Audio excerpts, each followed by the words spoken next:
Congresswoman Elise Stefanik stumping for Trump in the Granite State, just days away from that all-too-important New Hampshire primary.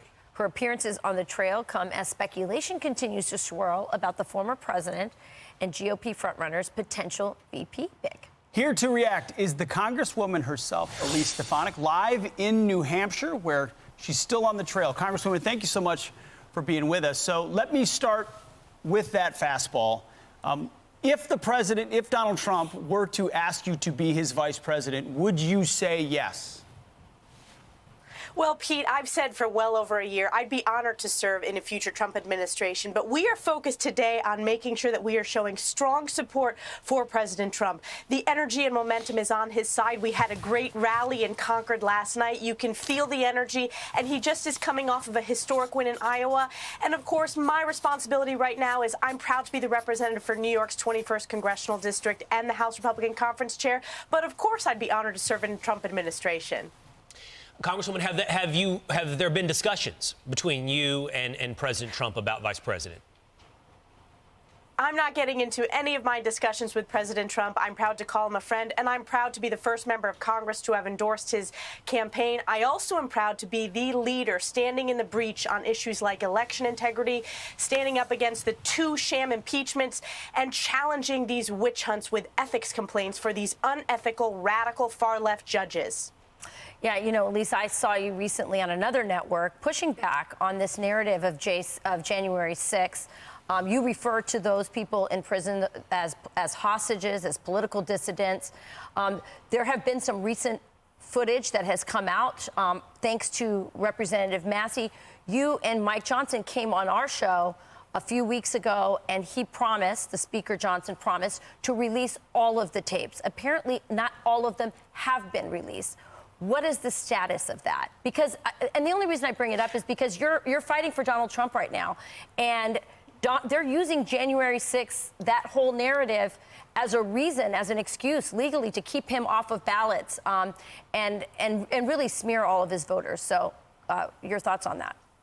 Well, it's an important question, Rachel. I certainly am going to continue to support the Speaker as he is releasing those tapes. The Speaker said he is going to release all of the tapes. I know that we can trust him on his word on that.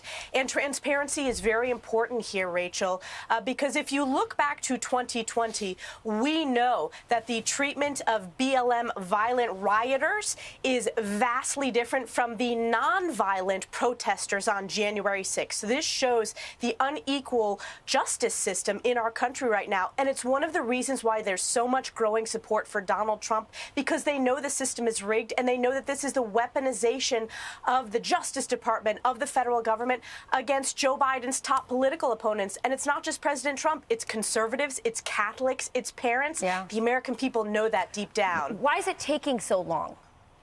Why doesn't he just release it now? You know, that's... Again, the Speaker, I think, is engaged in those discussions with Capitol Police, but he said he's going to release the tapes.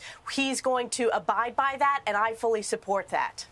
Congresswoman, help us out with what's going on Capitol Hill, because the House advanced a short-term funding extension to avoid a government shutdown. You voted against the measure, but the Speaker has to craft these deals, and he's getting a lot of criticism for being a little too cozy with Chuck Schumer, maybe going along. And there's talk of a possible compromise where you would get some money for border security, but then also money for Ukraine to keep the government open. What's the right thing to do? Where are we right now? Well, I know that the Speaker's top priority is securing the border. You know, I represent a border district, and in my northern border district, I will tell you, we've had a 550% increase of illegal crossings.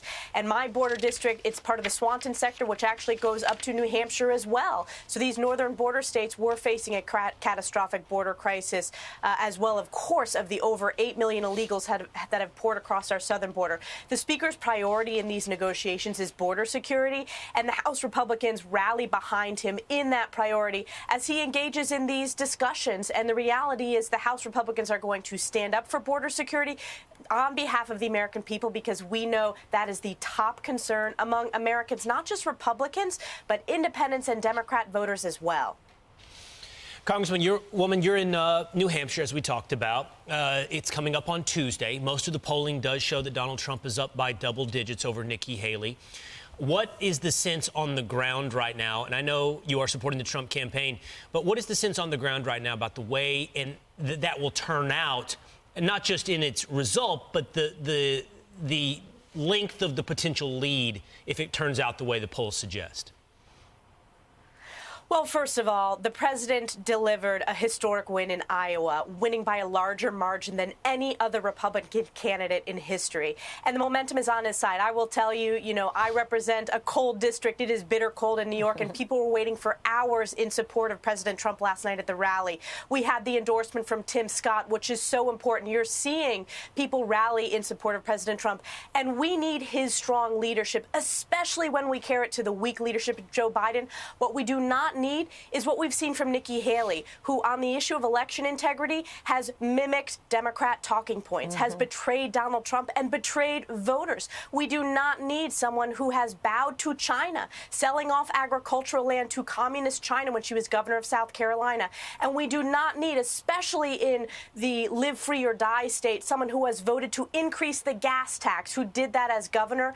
President Trump stands strongly to lower taxes. So these are important issues, and as voters are made aware of these records, you're seeing the momentum is in support of Donald Trump. And I'm so excited to rally with volunteers today for Super Saturday in Manchester.